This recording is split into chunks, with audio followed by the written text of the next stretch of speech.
this computer. 3, 2, 1, go. Hello. Ignacy, Portal Games. And this is Stephen Bonacore, the Podfather of Gaming. This is Board Games Insider, episode 169. Wow. We're recording it on October 28th, 2020. Board Games Insider is a proud member of the Dice Tower Network. And the two people in the world that Tom Vassell would like to be more like than anyone else is Ignacy Chevicek and Stephen Bonacore. Come on, that is the truth. Don't you agree? True story, bro. Well, that's very American there. I like the way you said that. So you've had a very busy week, or coming, I'm sure coming back off of Essen. So I'm not sure what happens. What's going on inside the offices of Portal Games, and maybe we'll have more Essen talks. Also, go ahead. I have a statement before even we start. A statement. You're going to be making a statement. This is like a presidential decree or something. Very important message at the very beginning of the show. 1 hour ago, I was on the dentist chair. I am now on the painkillers. Everything I say today, I'm so sorry. I'm not sure what I'm saying. I'm sorry to hear about your dental work. That was stressful 1 hour. I'm back home. I feel pain, but I'm doing my recording job. Like, I'm podcaster, I'm professional. So that's right. Well, I personally appreciate you, getting through it. We're gonna do it live. Go ahead. Tell me what's going on with Portal Games, my friend. News of the week. Today, tomorrow, as you are recording, Monolith Arena Golems is released. One last reminder for all our listeners: Monolith Arena is the expansion for the game Monolith Arena, released 2 years ago. It is a fantasy version of our evergreen Neuroshima Hex. To be very, very honest, and as our fans know, I'm always very, very honest, this is not our best-selling game. This is not as huge hit for us as Robinson Crusoe Detective, but still the game has a very strong fan base, loyal fans, and we are happy to support them with the additional factions. So we are releasing it as a small print run. So if you are a fan of Monolith Arena, ask your local game store to have it in the offer. If you prefer to buy it from our website, go to our website and buy it.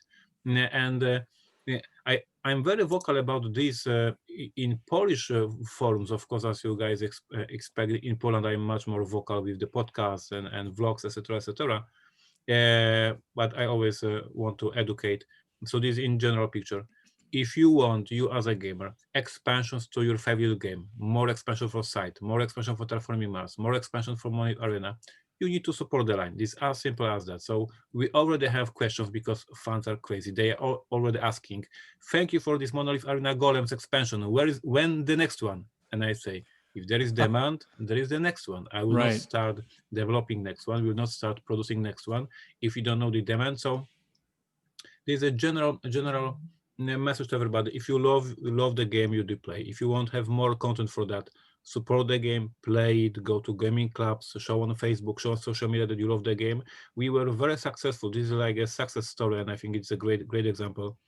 With the quite niche game from Simon The Others. It's the older game from Eric Lang. It was never that popular as Blood Rage or Rising Sun, The Others. In Poland, we were able to release all the expansions for the game, so the whole line of the expansions, because fans were super loyal for this title, and they were supporting the title, playing the title, asking for more expansions, and we were able to do the whole line. So my message with Monolith Arena Golems or any other product from another publisher: if you love the title, you need to support it. You need to show the demand, so you will get more. This is a business knowledge, but also like a simple human knowledge. Absolutely. So and going, because I'm on the meds, like I'm on the painkiller. So this is a very strange episode. I'm just gonna ramble on. Yeah, the brag section is even more crazy today. I was watching our Twitch stream in which Stephen Bonacore was a guest of honor. The wrap up of Essen. Thank you for being there. Thank you. And it struck me, one of the moments just struck me when David, my sales employee, mentioned that he misses you from the convention, from BGGCon, that you meet, that you hug, that they are friends. And it struck me, how crazy is this that David is my employee, I have never met him in my life. This is your friend. Like, how crazy it is that Portal Games is actually international company on two different continents, and I have an employee whom I never met in real life. He's a friend of Steven. Steven can tell me about him so much more than I know actually. And it was very nice for me to understand that I actually built international company, and there's a dude who loves the brand, who sells these games, who believes in the brand, who works every single day. I never met him, and this is mind blowing for me.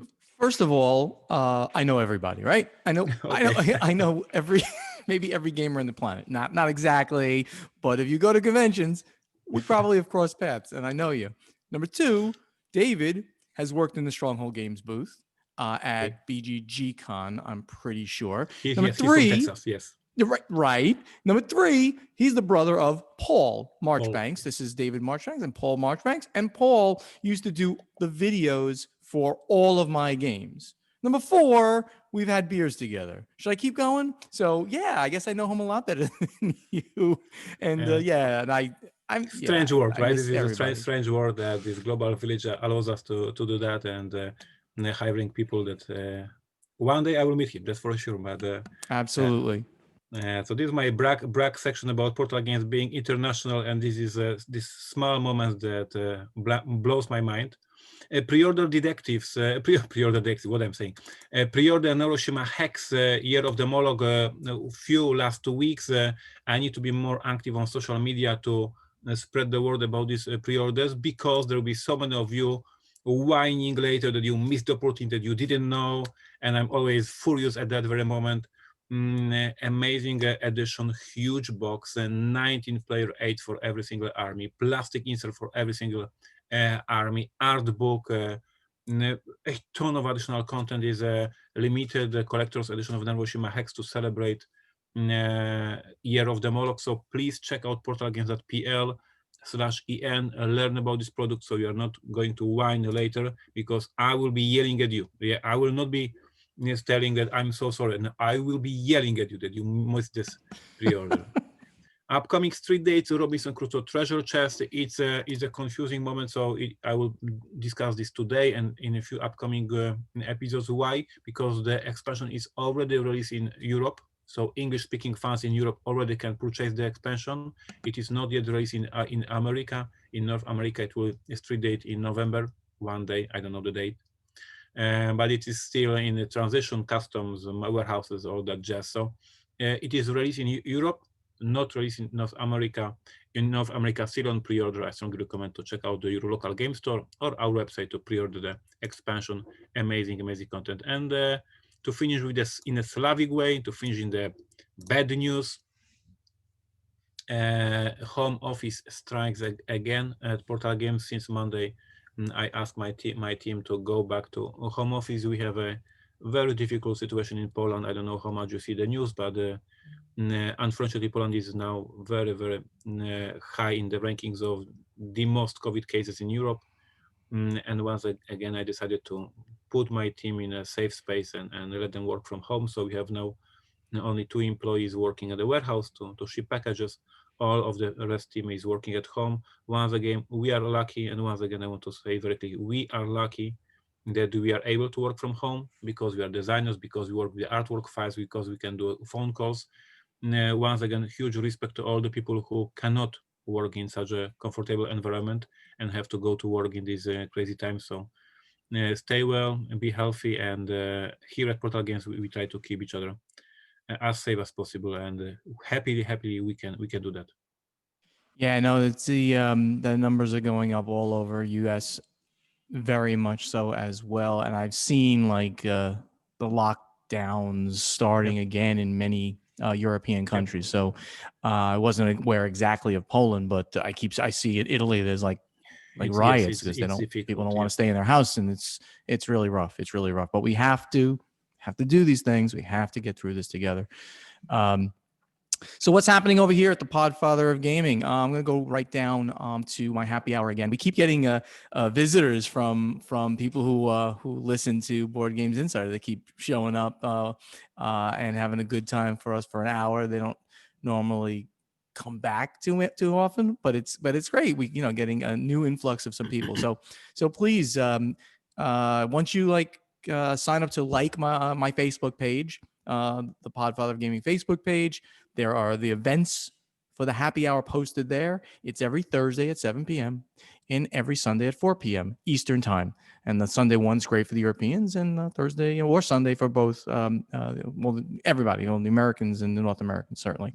So please come over and check it out. And if you don't want to do it live with us, which you should, because it's just fun, because we just laugh and have a great time together. If you don't want it, you just go over to the YouTube channel and you can watch it later on. And I get a lot of people watching it later after I post it, because we post the videos over there. Dice Towers Board Game Breakfast with Z Garcia and Buddy Tom Vassell every Thursday at 10 a.m. Eastern time.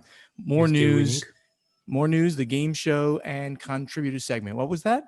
You're still winning every single week? I'm winning all the time, almost all the time, which is pretty funny. Like, there's no reason I should be.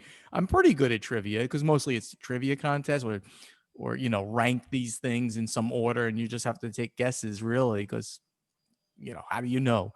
But I'm doing pretty darn well. The one time I lost to Tom, and it was the rank mobster movies in order, and I missed it. And you have to rank them in date order, like starting with the oldest one to the newest one. And I lost. Sounds at mobster like your movies. Strong suit. I know it should be my strong suit, right?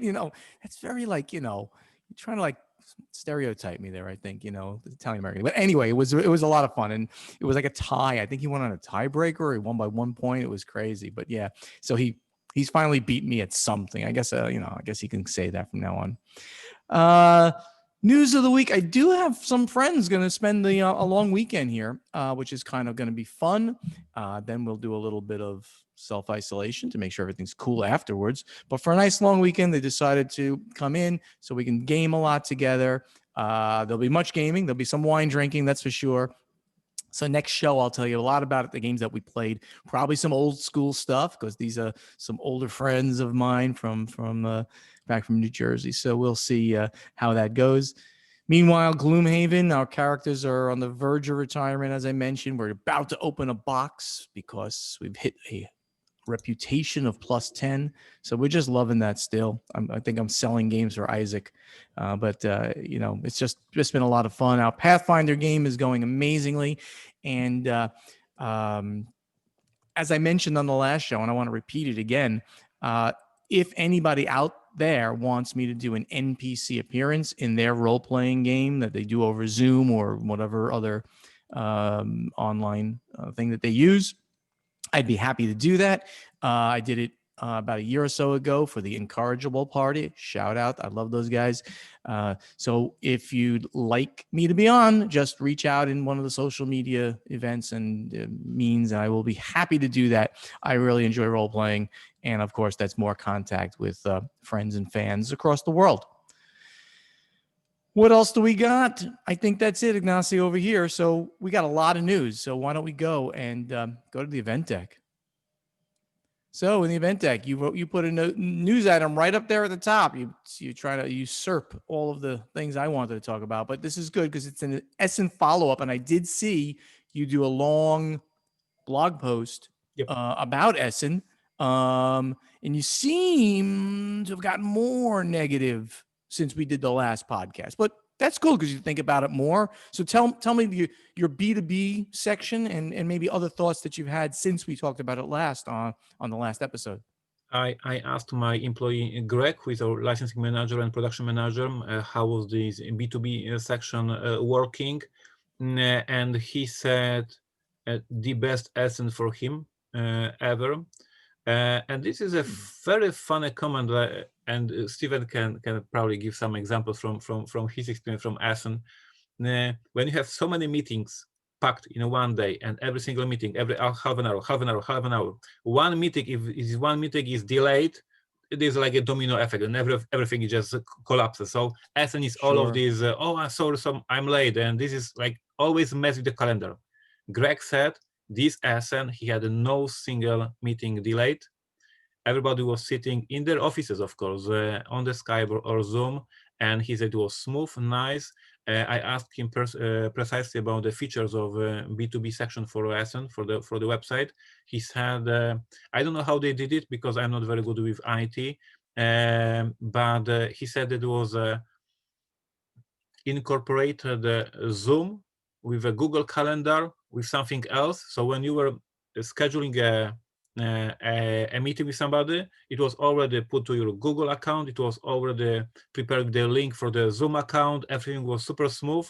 And he said that it was his best lesson. He was sitting in the office, having his coffee or on any other drink. No single meeting was canceled. No single meeting was delayed. So from this perspective, if we remember how we ran through the halls from one booth to another booth, from one meeting to one meeting, all these crowds in our way, Yes. move out, I have a breathing right now. Here, every licensing manager was just sitting in their offices and just Skype calling and Zooming. So from this perspective, it was a success. Of course, You always have to leave 5 to 10 minutes depending on running, what just for running. hall you have to go to, right? Yep. You leave. So right. So you and I are very close. Well, Yep. I was. Hall You 3, are. yep. We're in hall 3, sort of toward one end of hall 3. Yep. And if you had to go to hall 6 or hall 5 or hall 9, I mean, you are going to take at least 10 minutes to get to those deeper halls. And you have to like figure out ways of doing it faster. And it's almost part of the fun, but at the same time, it was very stressful because you don't want to be late for the next person's meeting. It's disrespectful for them. So yeah, I see how it would be much more streamlined. Without running, yes. Yeah. Business without running. Hopefully you got some good games and some good things that you picked up too. So that'll be something you'll see later on, I assume. But that's great that it worked out well. Any other items that you want to talk about? Because again, you had that, your blog didn't seem to be as positive as when we talked. Maybe not. I'm still processing all the feedback. The interesting part that I found out was that there was a very low number of audience on publisher streams. It means my streams and my fellow publishers. So basically gamers were not very interested in what we live stream for them. And on the opposite, I saw a huge numbers on the streams of the YouTubers. And my perception is that for the gamers, YouTubers are sort of celebrities, influencers. They want to see Tom Vassell. They want to see Shut Up and Sit Down. They want to see them, and they have absolutely no interest in watching what the greetings to Uli from Spielworks. Like they don't know Uli, they know Spielworks. They don't care about his live streams. Yes, they want to see what Tom Vassell will say. So I saw that we as a publishers prepared a ton of content. It is a ton of work, resources, preparation to live stream. Nobody cared. And then when I see the numbers of live stream of the influencers, they were very, very strong. The huge surprise of the Essen show was that the Spanish YouTubers had in a live stream, on the spot, on this very moment, 5,000 people watching. 5,000 people watching live stream from Essen. So this is like crazy numbers. 5,000 people from which group? For streams done for the Spanish influencers. So Spanish vloggers were streaming about the new releases, and there was 5,000 people watching. So very interesting. And for me, as I said, I'm still processing what's the future, what we'll do. And compared how much work I put in the live streams, I could probably ship out these 20 boxes to 20 influencers, and I would have more audience out of that, right? So still processing. Essen was a huge operation, still gathering some feedback from different publishers, different people, and probably we'll discuss this in upcoming weeks in a small bits, different elements. But today I wanted to just give this report from B2B, very interesting change, business without running. I just thought of something all of a sudden, like I had an aha moment, and I wrote it down there. So the way that people dealt with this Essen, the way that your average gamer dealt with this Essen was very much like, think about this for a moment, very much like they would if they were at their home and we were there in Essen. In other words, if they're not at the show, what are they going to do? They're going to turn on to Board Game Geek, right? And they're going to watch all the publishers and the designers show off their wares. So the influencers, they're going to turn to the influencers, not try necessarily. I mean, they couldn't, right? Back in the day, last year, they couldn't visit Portal Games booth. You didn't do things directly from your booth. You had to be at the booth to demo a game, to buy a game. So they dealt with it, and there's a psychology there, right? So I think that we might be onto something here. That since the gamers were not at the convention, they didn't go to the publisher's virtual booth. They went to Board Game Geek. YouTubers. They went to Shut Up, Sit Down. They went to, if they're Spanish, they went to the Spanish station.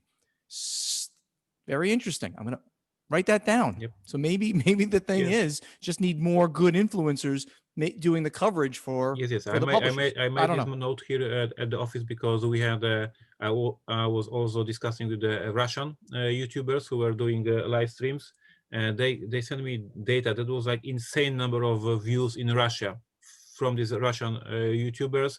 Last week I discussed the German streams, more than 1,000 people watching all the time in the stream, 1,000 people watching German stream. So definitely the audience was among YouTubers, not among publishers. Very, very interesting. All right, so let's get to some news, other news. And what we have here is the GAMA. Boy, do we love talking about GAMA. But this is an interesting thing. GAMA is planning to expand the role of non-manufacturing, I hate that word, non-publishing members. Board lays out guiding principles for bylaw revisions. GAMA, the Game Manufacturers Association, Board of Directors updated members on its work on a revised set of bylaws at its October meeting, indicating that it was moving forward toward expanding the involvement of the trade.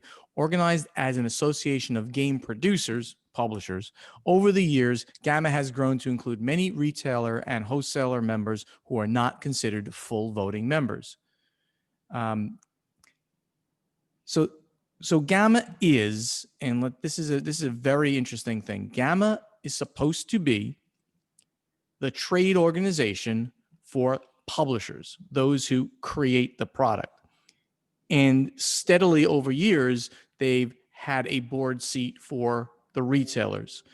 They've had a board seat for distributors. So they have expanded their scope. But none of these, besides the board, of course, who vote, if you want to be a full member of GAMA, like Portal Games, Stronghold Games, you have to, you pay dues, and then you can vote on resolutions and vote on the board members and things like that. But there were different classes. As a retailer, you couldn't be a member of a full voting member of GAMA. As a distributor, you couldn't be a full voting member. So what they're doing now is they're saying, you know what? Let's make this organization an industry organization, an entire game industry organization, not just a publisher's organization who also has other pieces of it. I applaud this. I think this is a good idea. They're taking a new view of the organization. As we know, GAMA has issues. So hopefully they can pull this off, and I don't have to have another rant.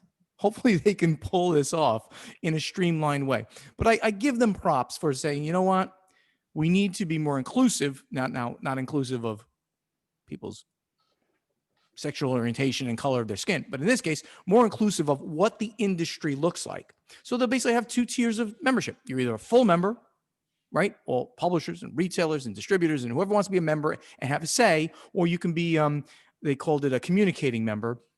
You have like you just want to be kind of the part of the media maybe, or, like a Dice Tower would be a full member, but like maybe if we were not publishers maybe we would just be a contributing member, and then we can get news early and stuff like that. So that's what it's doing. I like the idea. I think it's a great idea. Ignacy, anything you want to talk about there? I applaud GAMA for having another idea for HR news. Human resources is the only goal for this company, for this organization. They're always hiring somebody, adding to the board, and now they're expanding this section. I'm making fun of GAMA for the long time. Of course, it is good to have all the sections of the industry, because we discussed in this podcast so many times that there is this missing communication between publishers and distributors and retailers. Everybody is angry at somebody. Retailers are angry about out-of-stock games. Publishers are angry because they have no clue about the demand. Everybody is yelling at everybody. So, of course, yes, we need to meet together. We need to discuss together.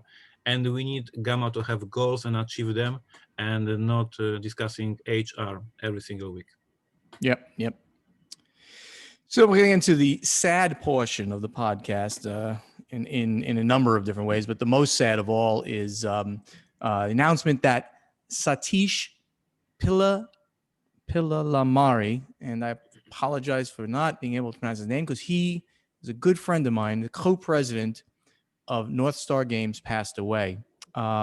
He passed away due to cancer, nothing to do with COVID.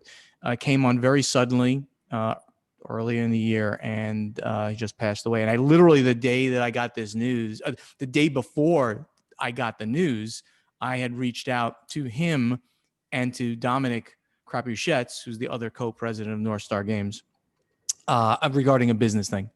And Dominic got back and said, Satish is not in a good place right now.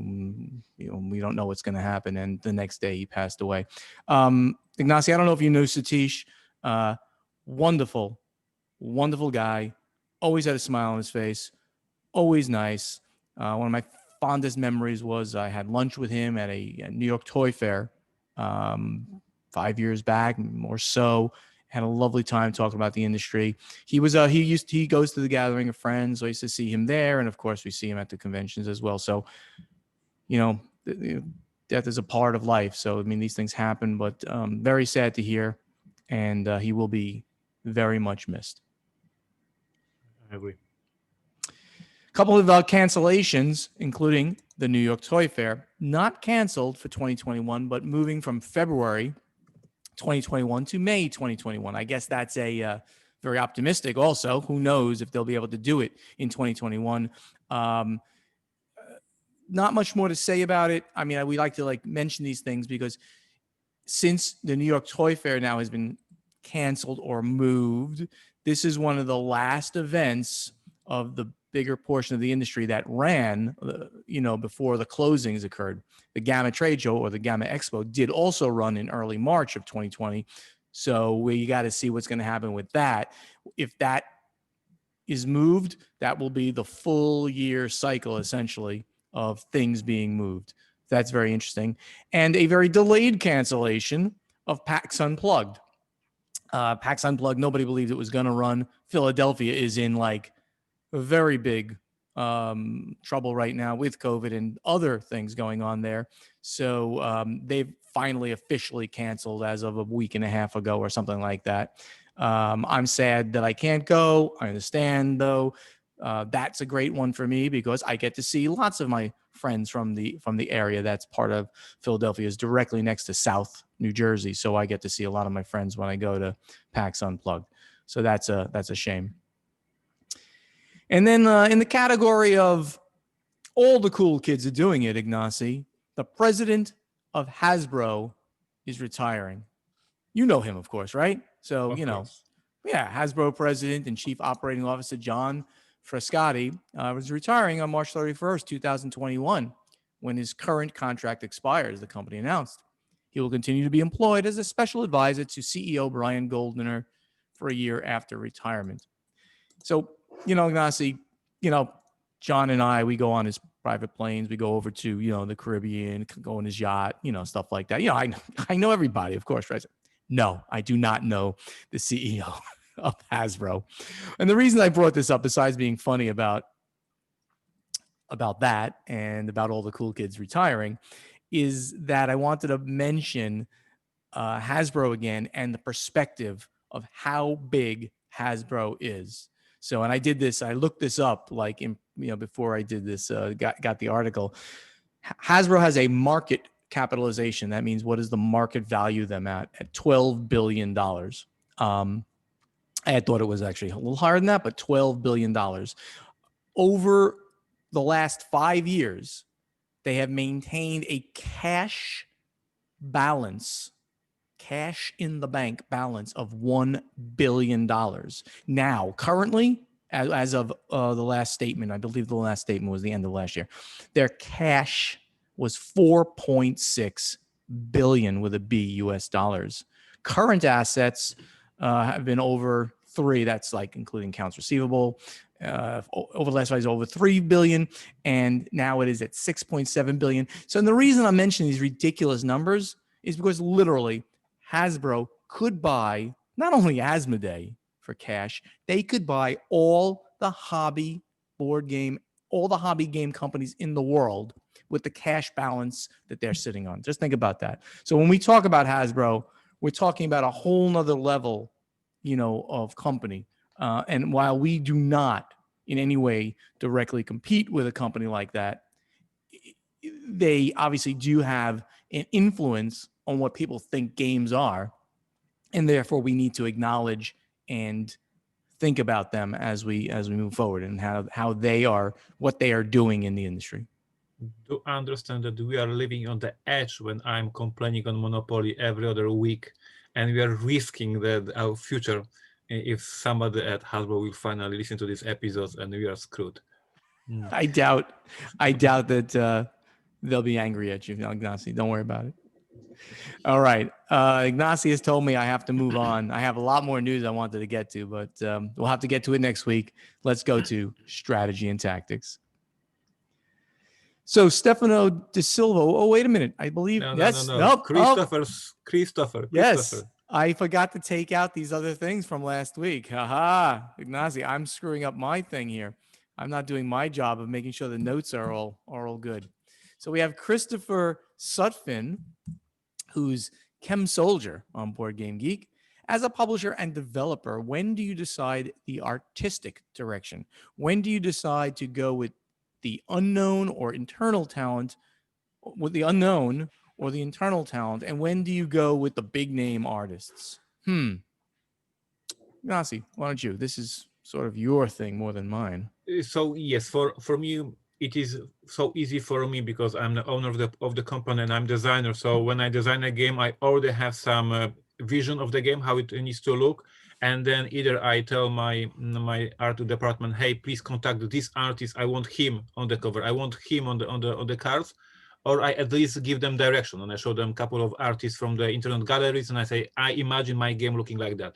Of course, it is more difficult if you are an independent designer and you submit the game to the publisher and you keep your fingers crossed that the game will look like you enjoy. As for the budget and as for looking for the independent young or beginning artist versus the well-known artist, it depends, of course, on the game. With Pret-a-Porter, we knew we are going for the Kickstarter. We knew that our budget for the artwork is bigger because of the Kickstarter. We knew that Pret-a-Porter is all about the beauty of the clothes and fashion. So we went for the, without giving numbers, quite expensive artist. And Kwaichai Morchia is one of the most renowned artists in the industry. Yep. His prices are quite high, but we knew that we have a budget in this Kickstarter to have one of the most renowned artists. For example, for Robinson Crusoe, once again, we were doing this couple of years ago a reprint for the America when Portal Games gain rights back, and we wanted to celebrate that game is finally at Portal Games. And once again, I said, okay, I think we can afford to have my Ignacy's favorite artist. So like basically me being president of the company, I said, okay, let's stretch our budget more than usually and let's hire Vincent Dutrois, who is a brilliant illustrator. Mm-hmm. It was a very nice moment for me because it turned out that he knows Robinson Crusoe, he loves Robinson Crusoe, and he said it is an honor and pleasure for him to do a cover. So in most cases, we look at the budget, we see how much we can afford, and we look for the artist in this budget. So sometimes we stretch it. Yeah. So at Stronghold and at Indie Game Studios in general, we had an internal artist, Bill Bricker. He's amazing, and he can do so many different styles of art. And we actually also had at one point a graphic designer as well, both of them on staff. Graphic designer had left. Bill has been doing both, which obviously is too much work. So what has to happen is that very often, in fact, more times than not, we have to go outside to get more art done or more graphic design done. So for depending on the size of the companies, like an Asmodee, for instance, is going to use all internal people because they are just that big and they're doing so much stuff. But for guys like you and me, you're going to use the people inside for the most part, to get things done. But then when you want that, one like wow factor thing, as you just said, you go externally. Bill takes care of as much art as he can do, and then we farm out other things, or they farm out. I got to use past tense now. All right. Jesse Escobedo, who's Lord Jesse on Board Game Geek. Hey, guys. Been with you from the beginning. I was sure there would be some sort of apology from Tom after you hit 10 episodes. Yeah. No, he doesn't apologize for anything. Ignacy, how do you split your time between designing your own games and developing those of others? In war games, games that are designed and developed by the same person are notorious for having rules or balance issues. How do you avoid these issues yourself? Yeah, so there are two different questions. How I split between my design and developing? I don't split. Like at this very moment of the time, either I'm designing my game, either I'm not designing my game, so I'm developing the submitted prototype that we are going to release. So Eric Lang is a great example of exactly opposite way of designing. Eric has always 10 games in the works. I always have only one game. And this is exactly how I work. I cannot focus on a couple of designs, so I'm not splitting my time between two design tasks. As for the balancing issues and as for the finding all these winning strategies, etc., I'm hiring smarter people than I am. It is as simple as that. I feel that my strength is finding this you mentioned wow moment, wow gameplay moment. So I'm good in gamification, finding these aha moments. But in terms of the balance, in terms of the math, I'm not doing that. This is not my task. I have these Eurogamers, fans of Rosenberg and Feld and Lazerta games, crazy guys like yourself, Paul Incano, these type of guys, right? They know games so well and they can calculate everything, and I just trust them. And fans would not believe that when we have a new card for my game etc., I don't care what's the cost of the card, because I know that my playtester put it there. I know they are right. They are so smarter than me, and I trust them. And I don't discuss that. So balance, a game designer doesn't have to do a balance. He just need to have a good people for that. That's great. Oh, that's interesting. The way you'll differentiate it, and you'll just say, okay, if they say it's that, then it's got to be that. Yeah, a guy like, shout out to good old Paul Incano, he'll just say something, and it'll be like, oh, yeah, that's right. It's got to be right. Wow, why didn't we think of that kind of thing? So, yeah, exactly. Jesse also asked, Steven, you spoke recently about German companies bringing distribution to the States instead of licensing to U.S. companies. Is the licensing fee so small that taking on the marketing and print run risk is worth it? Or do you think it's more about building the brand here? Definitely, some companies are coming and they want to build their own brand recognition in the States. But the licensing fees are small, and therefore a bigger company like Pegasus has basically established themselves in the States to do their own sales here, bringing the games over, now selling to distributors here to get a bigger piece of the pie. It's as simple as that. The margins are small. People don't realize how small these margins are, so that if I was licensing a Pegasus game and I'm only giving them $1 per game or something like that, they sell it here, they're going to be getting the full amount of the profit that they would when they sell it directly to a distributor. So building brand, yes, but also they're looking to get more money, get more profit out of the individual game. If you can just add a little, this is the same situation with Portal Games. I was licensing games to Z-Man Games. Z-Man did Hiroshima Hack, Z-Man did Robinson Crusoe. I was licensing. At some point, I said, I'm ready for the next step. And I built a brand in USA. This is so much more work, so much more cost, so much more effort. But of course, the revenue is there, of course. Absolutely. Yeah, that's it. You're the perfect example of that. Baker Mitchell, who's at Baker3MD. First off, Mr. Bonacore, welcome to Florida. I recently moved to the seaside area in the Panhandle, and I love it. Ignacy, come visit. Question. On a different podcast, Steven talked about a very crucial window after the release of a board game for it to catch on. The time frame was something incredibly short, like 2 weeks. Can you explain this? If a very good game does not make a splash for that first time period, are there avenues you pursue to continue to push the game and get it out in front of the public? Or do you just move on to the next game? This is it's a great question, and it's one of the biggest problems in the industry. That you have a very short period of time from your street date, or even before your street date to kind of build that buzz. So while I won't say it's 2 weeks, but if you don't, in the first 3 months, if you don't sell a significant number of games where significant equals a large percentage of your print run, the game is dead. It's brutal, and we also discuss quite often in this podcast that PSI has these street dates every other week, right? So when you release a game on a particular Wednesday, if in this upcoming window of 2 weeks, no customer were asking about this game, no customers was purchasing this game is stuck on your shelf, this retailer will not restock the game. He doesn't see that the game is popular, and he's slowly making his mental note, okay, that was not hit, it was not sold out in these two weeks, I don't want to reorder that. And even though 2 months later he will sell these 3 copies of this game, he will be like, oof, finally I sold it, never again, instead of I should restock. So this restocking, and we mentioned this a couple of weeks ago, restocking, this is so much important. If a retailer will sell these games and feel that everybody was asking about this game, there was a hype, I need more of this, or he'll be just, okay, I sold it, I'm happy, no more. And what do we do, Ignacy, when, what other avenues can we use to pursue, to push the game out in front of the public? When we miss that time frame, right? It's just continue talking about it a little bit more, push it at the next convention.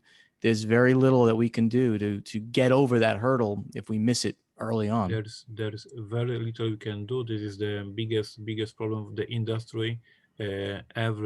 Almost every publisher has in their warehouse these stocks of games that miss the opportunity window, and 2 months later this game is old and you're left with hundreds of games. Then these games end up on the sale, and this is ruining industry because the games go very cheap. Like, I could go on and on in a Slavic mood, but basically it's really, we are talking about this for the past 2 or 3 years, that the market became very difficult, and without a good opening, you really are in trouble.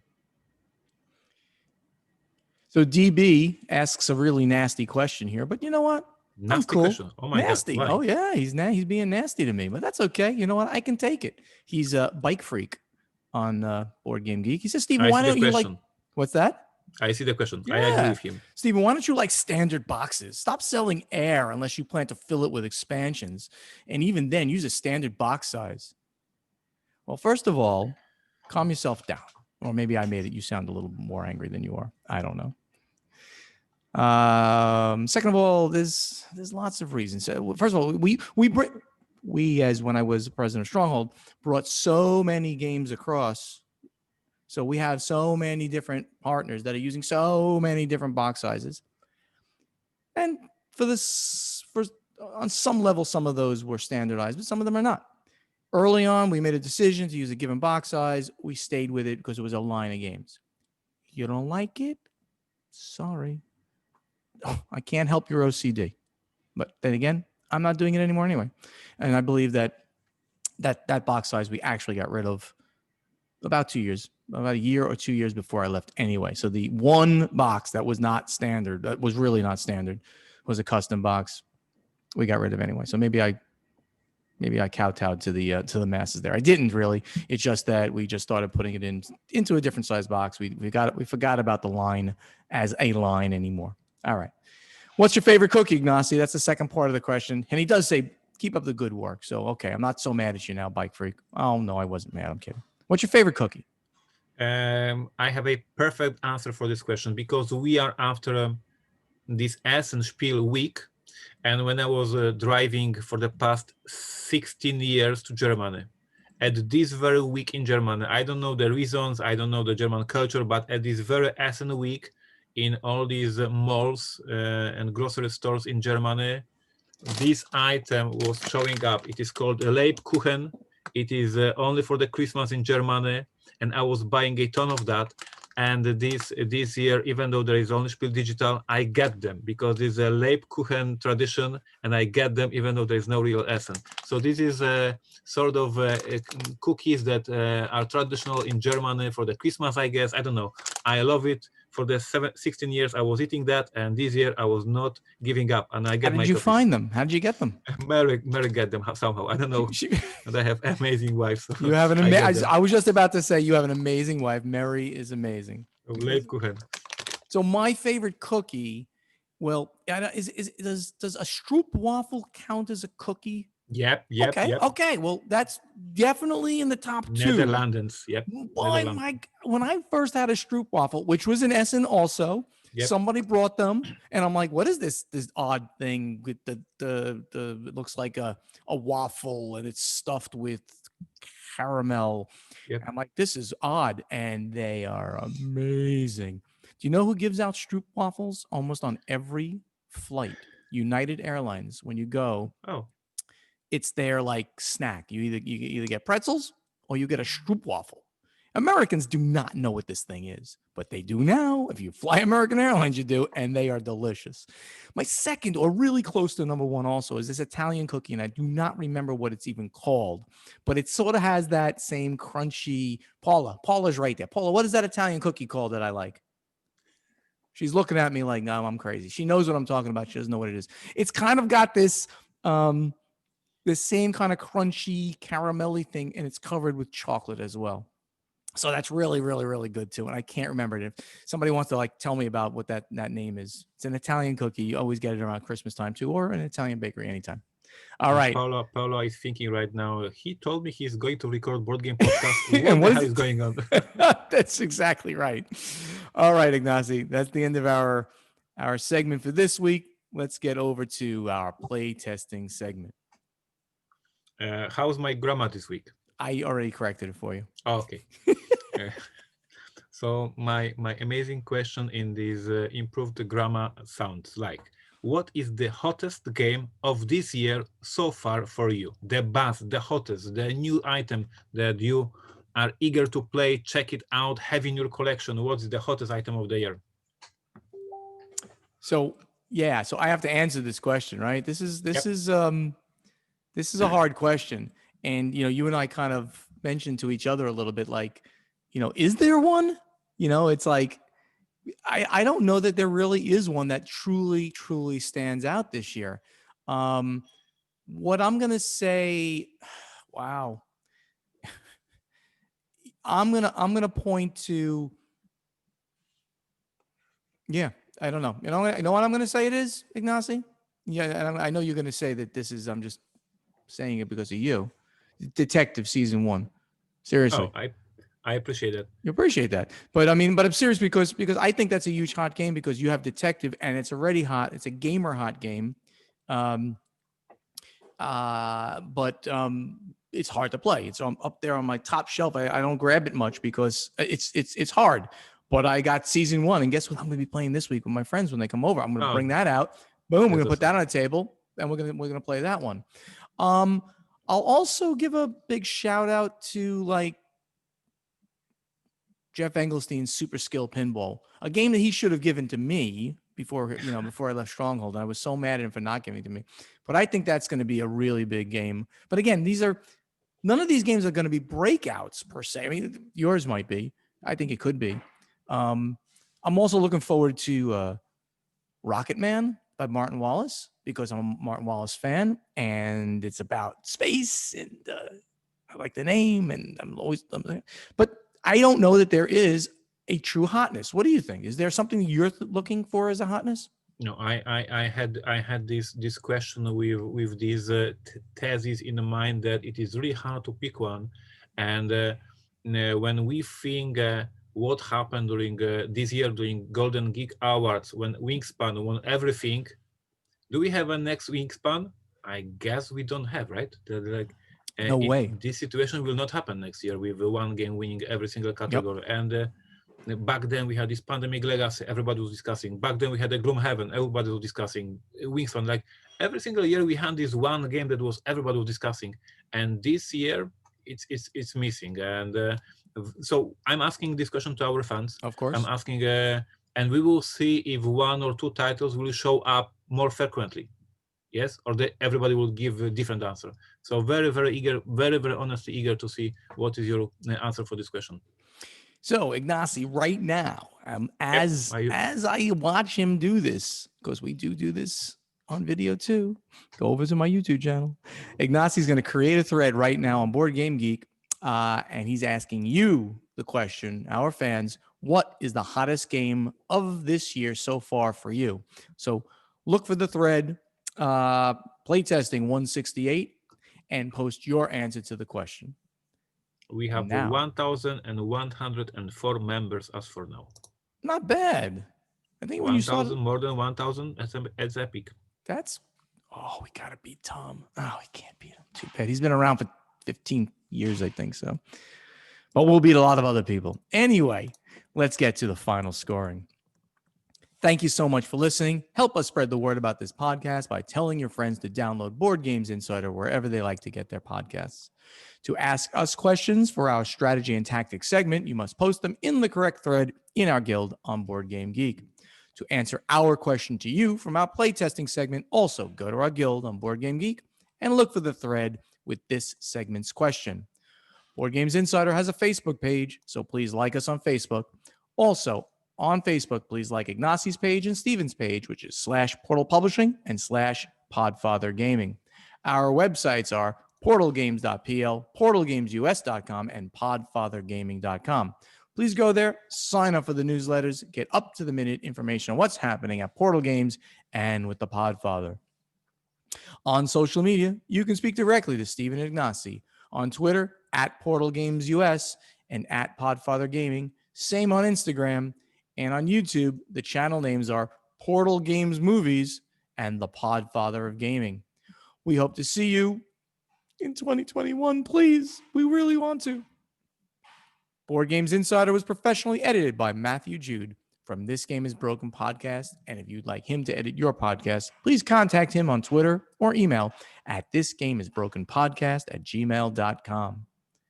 Ignacy, that brings us to a close. Any surprises? Anything you want to mention to people right now? No surprises. I want to invite everybody to my blog, boardgamestellstories.com, to read this Essen report Steven mentioned and give us a comment. And basically, next week I will be without the dentist adventure. I will be not on painkillers, so hopefully I will be speaking more wisely and less crazy. And I have a special guest. Oh a special guest has just shown up here. No! Ignacy is going crazy. A special guest has just shown up on our podcast. I shouldn't even tell people who it is. They have to go look at the special guest to see who it is. All right, I have to tell them. This is Sir Percival, the original first knight of the stronghold, who I just woke him up from sleeping next to me. Ignacy hates cats. Percy is like the greatest cat in the world, and he loves when. Look at this. Look at this. Look at the love. So Percy's first appearance on Board Games Insider right there. Percy, you can go back to sleep now if you'd like, now that I woke him up. All right, everybody. Thank you very much. We'll see you in a week. Bye-bye. Thank you. Bye-bye.